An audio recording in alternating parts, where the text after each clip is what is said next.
रायगड, महाराष्ट्रासह देश विदेशातील ताज्या बातम्या पाहण्यासाठी मॅक्स इंडिया लाईव्ह चॅनलला सबस्क्राईब करा आणि बेल आयकॉन दाबायला विसरू नका.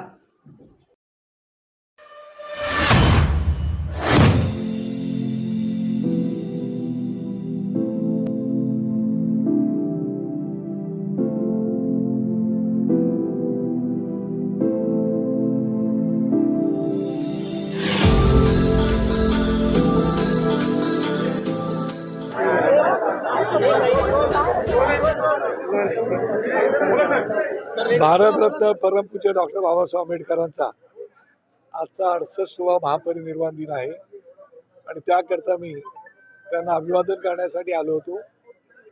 ज्यांनी या देशाला समानतेचं सूत्र बांधून दिलं, ज्यांनी समता, स्वातंत्र्य, बंधुता या 3 सूत्रीमध्ये ह्या देशाला बांधला, राज्यघटना निर्माण करून हा देश लोकशाही मार्गाने कसा चालेल यासाठी अविरत परिश्रम घेऊन राज्यघटना या देशाला दिला. अशा महामानवास मी मुद्दाम अभिवादन करण्यासाठी आलो. स्त्री पुरुष, श्रीमंत गरीब, स्पृश्य अस्पृश्य असा कोणताही भेदभाव न ठेवता ज्यांनी समानता या देशामध्ये लागू केली, अशा समानतेच्या ह्या जनकास मी त्रिवार कोटी प्रणाम करतो.